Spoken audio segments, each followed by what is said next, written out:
Bonjour à tous, aujourd'hui j'accueille un invité spécial qui a développé sa propre chaîne YouTube et aujourd'hui il vient pour aborder avec moi la plantation des haies. Donc je vous rappelle, nous avons fait des plantations au mois de février.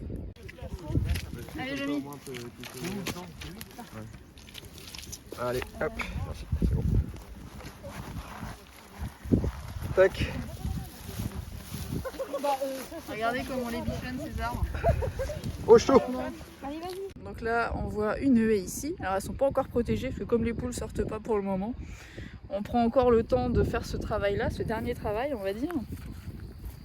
Et donc cet invité a fait une vidéo que je vous invite tout de suite à aller voir où il va aborder à la fois l'intérêt de la plantation d'arbres dans le parcours avec des animaux, mais aussi dans le cadre de grandes cultures. Et c'est vraiment un tout autre regard que le mien sur la plantation des haies. Donc ces regards croisés sont développés dans sa propre vidéo, je vous mets le lien, n'hésitez pas à aller voir. Aujourd'hui j'accueille Pierre Girard. Bonjour à tous. de la chaîne YouTube Tous Terriens. Je vais te laisser te présenter, Pierre. Moi je suis fan et abonné de ta chaîne Jolie Rousse, comme vous j'imagine.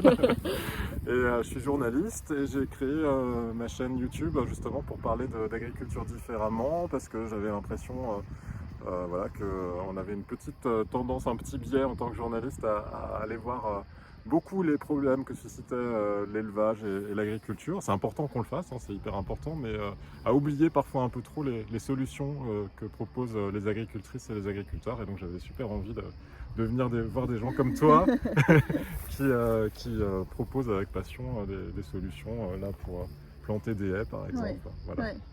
Donc c'était important pour moi de faire des vidéos sur ce sujet-là et avec Tous Terriens sur ma chaîne YouTube, j'ai décidé une fois par mois, comme tu le sais, de proposer ces vidéos et petit à petit il y a une communauté qui s'est créée. Ce que je trouve très chouette, c'est qu'il y a à la fois des agriculteurs et des consommateurs qui discutent ensemble de ce sujet. Ouais.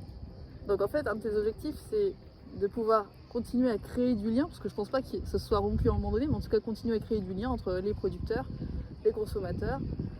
Tout à fait. Alors tu dis le lien s'est pas rompu, ouais, je pense qu'il s'est pas rompu effectivement. Par contre, ce qui a peut-être pu manquer à certains moments, c'est le respect, je dirais. Oui. Entre, on parlait avant hors caméra de ville et de campagne.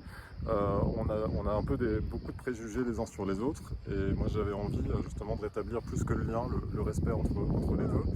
Et surtout cette conviction que j'ai, que tu partages aussi, que les problèmes auxquels on s'attaque, ce sont vraiment les mêmes problèmes où qu'on soit sur le territoire. Et que finalement, plutôt que de se critiquer mutuellement, on a tous à gagner à s'attaquer à ces problèmes, à dialoguer et à regarder, à chercher les solutions là où elles sont et à les encourager finalement. Ouais. Voilà. Quel est le reportage qui t'a le plus marqué parmi ceux que tu as fait? Ça c'est une question hyper difficile. Ils m'ont tous vraiment marqué parce que j'ai toujours été très surpris. C'est vrai que j'essaye toujours d'aller faire mes reportages sans a priori, justement, avec une question, l'envie de répondre à une question. Quand je viens te voir, par exemple, j'ai envie de comprendre à quoi va te servir cette haie que tu viens de planter il y a 2 mois. Il faut quand même que je réponde à ta question, donc je vais pas me défiler. Non, je pense par exemple, ce qui m'a beaucoup marqué, c'est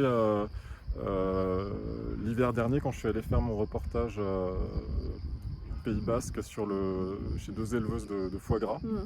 J'avais très peur de la réaction des abonnés de ma chaîne et d'une manière générale de m'attaquer à ce sujet-là. On en avait beaucoup parlé à ces 2 éleveuses qui avaient aussi très peur, encore plus que moi, des réactions.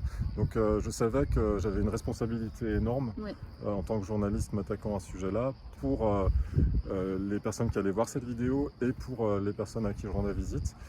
Et ça m'a beaucoup marqué à la fois cette rencontre qui était vraiment dans le respect.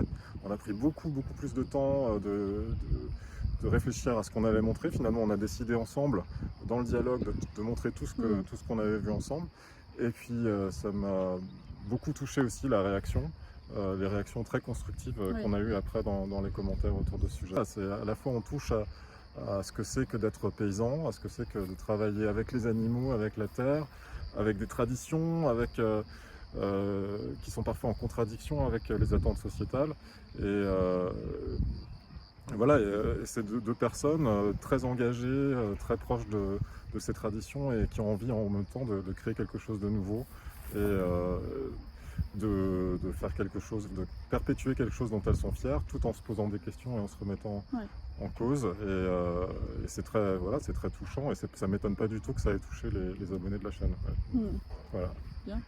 T'as fait un sondage pour... Oui, tu m'as dit que t'avais autant d'agriculteurs que de consommateurs finalement. T'as fait un sondage pour... J'ai pas fait de sondage, c'est une idée, Ouais. peut-être qu'il faudrait que j'en fasse, mais j'en suis quasiment persuadé. Quand on voit enfin, tu les vois les commentaires sur la chaîne, on voit vraiment qu'il y a à la fois des personnes qui viennent parce qu'elles se posent des questions sur ce qu'elles mangent et voilà, sur les personnes qui travaillent autour de leurs habitations et des agriculteurs qui ont voilà, c'est parfois assez difficile d'ailleurs de parler aux deux parce que voilà, forcément quand on est agriculteur on sait déjà beaucoup de choses sur son métier et quand on est consommateur malheureusement on en sait beaucoup moins, donc j'essaie de trouver un peu le juste milieu. Et je pense que le juste milieu, c'est justement au niveau des questions qu'on se pose tous. Enfin, je veux dire, comme toi, je me suis demandé voilà, comment est-ce qu'on peut améliorer le bien-être des poules qui produisent les œufs qu'on mange tous les jours. Tu t'es posé le même problème, donc c'est intéressant d'aller voir les réponses qu'on peut donner sur le terrain à cette question-là, pour tout le monde. Qu'est-ce qui fait qu'à un moment donné, avec ta casquette de journaliste, tu t'es dit que aller sur YouTube pouvait apporter quelque chose en plus? Moi, ce qui m'intéresse sur YouTube, c'est l'interactivité, le côté direct. Moi, j'avais vraiment envie de parler de l'agriculture telle que je la voyais dans mes reportages, parce que voilà, ça fait plus de 10 ans que je fais des reportages sur l'agriculture, surtout pour Arte. Donc je suis très souvent dans les fermes, et je me rends compte que malheureusement, trop souvent, on ne prend pas le temps. On n'a pas le temps, dans les formats qui existent, dans les rendez-vous qui existent, de parler de l'agriculture telle que moi je la vois sur le terrain. Donc j'avais envie de créer une petite bulle où j'avais la possibilité de la montrer telle que je la voyais, sans filtre, si tu veux. Et surtout d'en parler avec l'interactivité. Moi j'ai toujours beaucoup utilisé les réseaux sociaux, moins YouTube avant, mais j'aime beaucoup le dialogue en direct que ça permet d'établir avec son public et avec ses téléspectateurs. Et j'avais envie Enfin, je me suis demandé où est-ce que tu veux faire ça, où est-ce que tu peux montrer l'agriculture telle qu'elle est et créer finalement un lieu où se rencontrent à la fois les consommateurs et les agriculteurs. J'avais pas envie, si tu veux, de faire quelque chose qui exclut d'un côté, enfin, qui ne parle que aux agriculteurs ou qui ne parle que aux consommateurs. J'avais vraiment envie de faire un truc, c'est pour ça que je l'ai appelé Tous Terriens aussi, vraiment pour faire passer le message, enfin, pour essayer de casser cette espèce de barrière artificielle qu'on a toujours entre nous. Bien, merci. Qu'est-ce qu'on peut te souhaiter là pour la suite du coup? Bah écoute, de découvrir plein de chaînes super intéressantes comme la tienne. Moi je vais continuer à regarder sur YouTube et regarder tes vidéos avec grand plaisir. Réciproquement. Voilà. Merci Pierre. Merci Lucie. Avec Pierre, j'ai passé un excellent moment. Je me suis sentie bien, légitime, à ma place. Tous ces termes forts qu'il emploie, tels que le dialogue, le respect, le bien-être animal, les échanges constructifs entre producteurs et consommateurs, font écho à mes valeurs et mes envies. Avec Pierre, l'agriculture reprend sa place de bienfaitrice. Et ça fait du bien.